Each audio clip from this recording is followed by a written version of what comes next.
The sky was full of dark clouds, and lightning was ripping through the sky and falling to the ground with a thunderous roar. The raindrops were hitting the windows with such force that it seemed as if someone was standing outside and punching them. There was a distant roaring wind shaking the trees.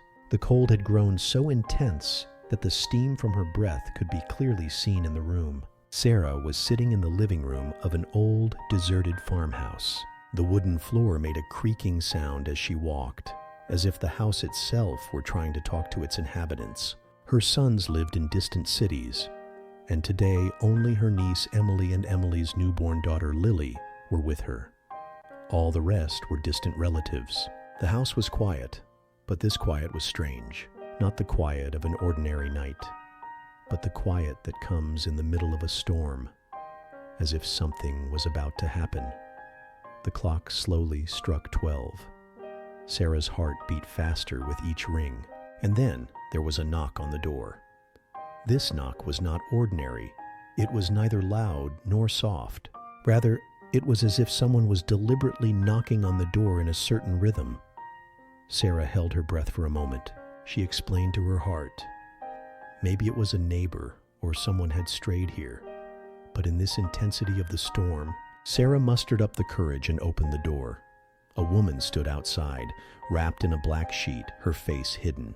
Rainwater was dripping from her clothes, but her breathing was neither rapid nor trembling, as if the storm was not affecting her. "I have come to see Lily," she said slowly.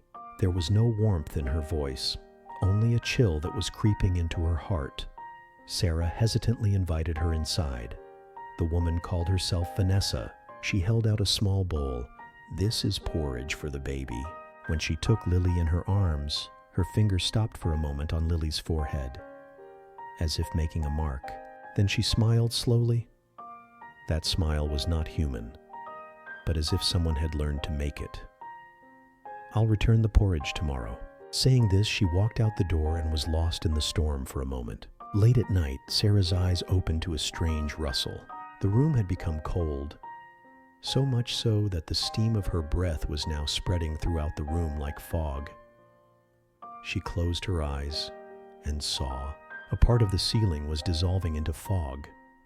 A face was slowly coming down from there. Vanessa's face. Her eyes were open, but there was more white in them, as if she was not human at all. Lily suddenly screamed loudly. Emily woke up with a start. "Auntie, she's on me." At that moment, the light in the room began to flicker, and a heavy breathing sound began to echo.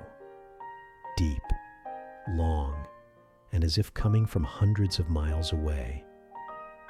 Sarah recited prayers with trembling tongue. It was becoming difficult to pronounce each word. As soon as the last word came out, Vanessa's face disappeared like fog. Lily's scream stopped, but a stench spread through the room. Burnt earth and rotting flesh. A few days later, on an ordinary afternoon, Vanessa came again, this time in white. Her face was now clear, but there was still that same emptiness in her eyes. "Congratulations, I've been wanting to come for a long time." Sarah's heart sank. You came on the night of the storm. You brought porridge," Vanessa said in surprise. "Me? I didn't come. I didn't make any porridge." Hearing this, the ground gave way under Sarah's feet. She saw the same bowl that Vanessa had given her and recognized it as the one from her own kitchen. Vanessa's face flashed with fear for a moment. Then she suddenly got up and left, and disappeared as soon as she left the door. After that, strange things began to happen in the house. Sometimes the door would open by itself. Sometimes the light would turn off by itself. Sometimes someone's footsteps would be heard in the middle of the night. One night, Sarah saw through the window that someone was standing on one leg in the yard and raising her hand to the sky, gesturing. When she looked closer, it was Kara, Emily's cousin. Sarah understood everything. Vanessa's shadow was just an excuse. The real person who had harmed Emily was Kara. Kara, blinded by jealousy and greed, was practicing black magic in order to deprive Emily of her property. Time passed, but a small wound appeared on Emily's leg, which festered day by day. The doctors treated it, but to no avail. The wound began to eat away at her body. Every night she would scream. One day, after suffering for so long, Emily fell silent forever. But the story didn't end there. Within 3 years, both of Kara's sons died of tuberculosis. Then one stormy night, Kara's own house collapsed, and she was buried under the rubble. No one attended her funeral. The injustice done for property ate away at her own streets home. Of Ashford Creek, a small American town, seemed ordinary and peaceful during the day. But at night, a strange weight settled in the air. On the edge of town stood an old Victorian mansion, which people said was the home of demons. 30 years ago, a man named Elijah Crow lived here, ostensibly a healer, but in reality he was a priest of Satan practicing black magic. One stormy night he suddenly disappeared, and the place has been deserted ever since. Jessica, a 28-year-old journalist, had just arrived in Ashford Creek a few days ago. She was on the lookout for mysterious events, especially those in which the line between reality and horror was blurred. One day, the owner of an old bookstore gave her a dusty notebook with just 3 words written on the cover: "Don't wake him." Inside were terrifying stories, sketches of forbidden rituals, and photographs that didn't seem human. On the last page was a sentence: "If he returns, there will be no one left." Jessica's curiosity led her to the mansion. After sunset, she entered with her camera and flashlight.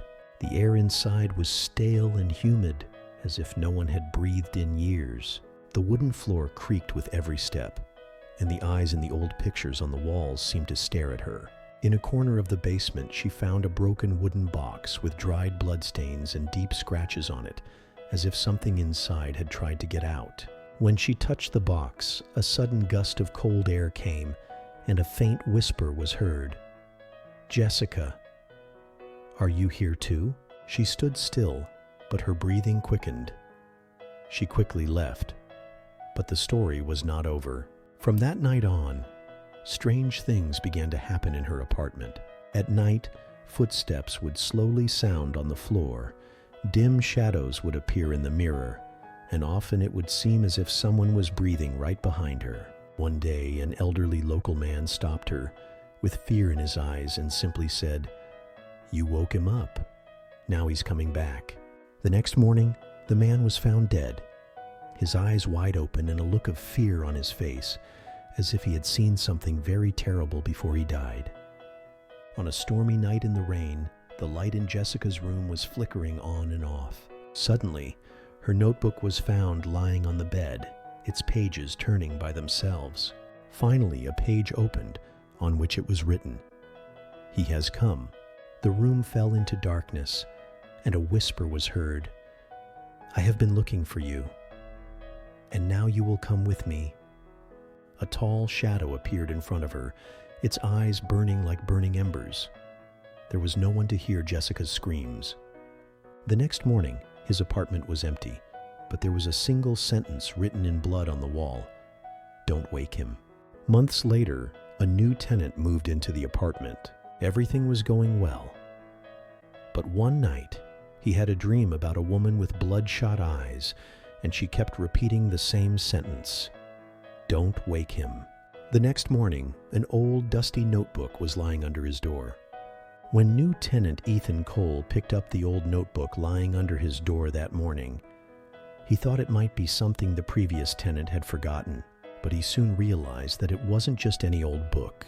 The paper was wrinkled, and there were strange marks and words written on it that sounded like whispers in his ears as he read them.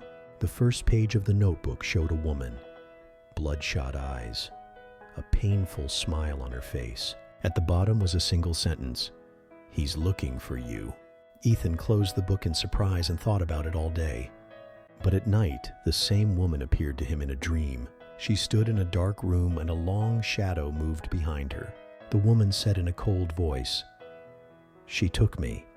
Now it's your turn." Over the next few days, Ethan began to experience terrible events. At 3 in the morning, his phone would ring, but there would only be heavy breathing on the other end of the line. In the mirror, he would see his reflection smiling, while he himself was not smiling. One day, he found a notebook open in his kitchen, and on the page was a map drawn in blood leading straight to the old mansion on the edge of town. Under a mysterious pull, he reached the mansion. As he entered, he saw the same box that Jessica had touched years ago, but this time the box was not closed.